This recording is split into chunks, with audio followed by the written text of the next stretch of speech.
इच्छा द्वेषः सुखं दुःखं संघातश्चेतनाकृति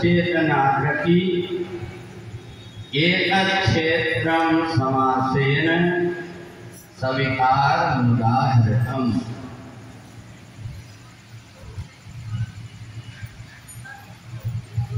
ये जो हमारा शरीर है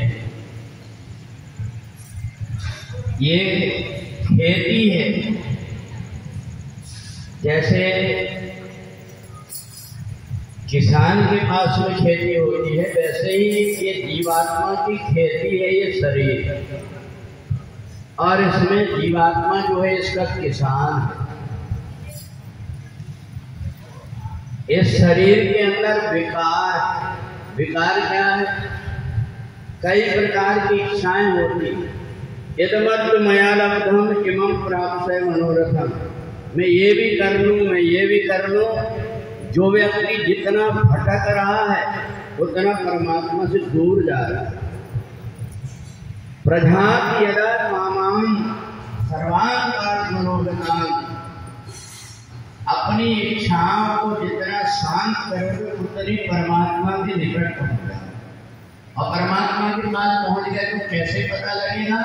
बोले आपूर्वाण मचल प्रतिष्ठम समुद्र मापा प्रविशन्ति यद्वत्। कितनी सारी नदियां समुद्र में आती हैं और जब आती है कितनी उछलती कूदती, समुद्र में आए इसके बाद उनका पता ही नहीं रहता कि वो कहाँ है।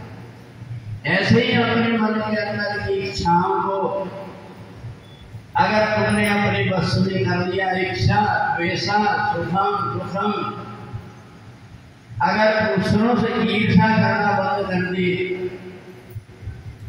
अनेक प्रकार की इच्छाओं को त्याग दिए, सुख दुख लाभ हानि मान और अपमान इन सब में बराबर रहना सीख गए, समझ लो तुम परमात्मा के निकट।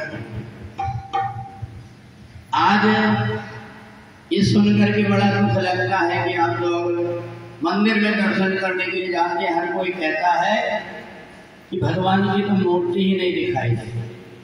कई लोग तो ऐसे कहते हैं, अपने लड़के बच्चों से भी कह देंगे कि दोबारा लौट करके मत जाना। क्यों? ये मन के अंदर की जो इच्छाएं हैं ये भगाती।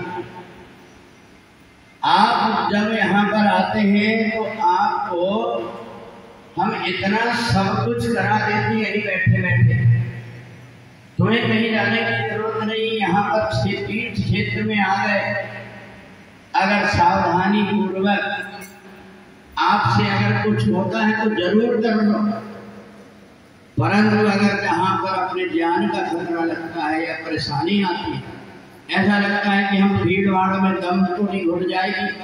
ये भीड़ भाड़ में भगवान तुमको घोटने दबाने नहीं आते, तुम ही एक दूसरे को दबाते।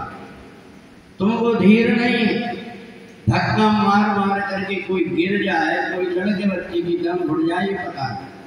तो ये इच्छा द्वेषा सुखम दुखम संघातश्चेतनाकृति, ये जो जीवात्मा है, ये जीवात्मा को हम अपने आप में ही स्थिर नहीं हो पा रहे करके इतना भटक रहा है। वो जो व्यक्ति जितना भटक ले दुनिया में उसको कुछ मिलने वाला नहीं।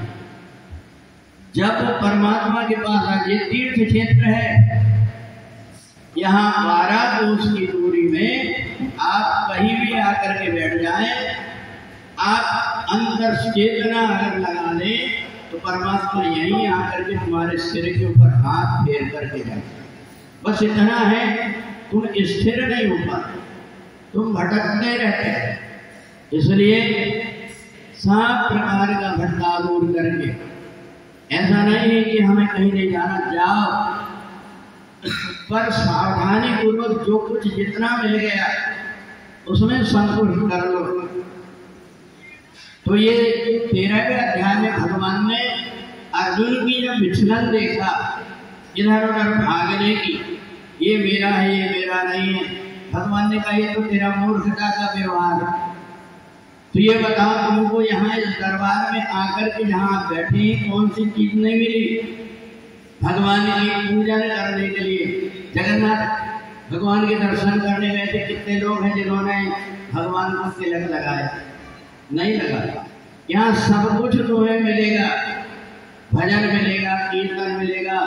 अभी अभी आपने भगवान से बात किया, जगन्नाथ जी से, ये उन्हीं ने तुम्हारे तक पहुंचने के लिए ये गीता का ज्ञान दिया कि तुम मेरे हो, मेरे को तुम्हारी चिंता बस इतना है, तुम मन की भटकन से हट जाए।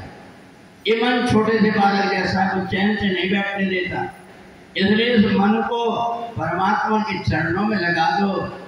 फिर ये भटकन जब कम हो गई तो समझ लेना कि तुम्हें कहीं भटकने की जरूरत नहीं, सब कुछ तुम्हारे पास अपने आप आ जाए।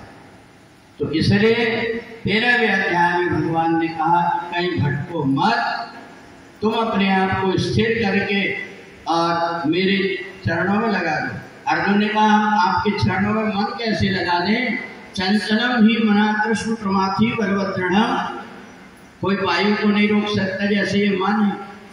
भगवान ने कहा ये तुम जानते हो, मैं भी मानता हूं, ये मन चंचल तो है, पर जब मेरे पास में धीरे धीरे लगाने का अभ्यास करोगे, ये बताओ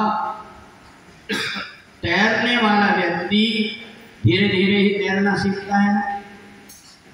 जिस बेटी का विवाह होता है पहले बहुत रोती है, मेरे माता पिता के बिना कैसे रहूंगी, और वही बेटी 10 साल के बाद मम्मी फोन करती आजा, कहती मम्मी कैसे आऊं, यहाँ छोटे छोटे बच्चे स्कूल जाते, कैसे भूल गई।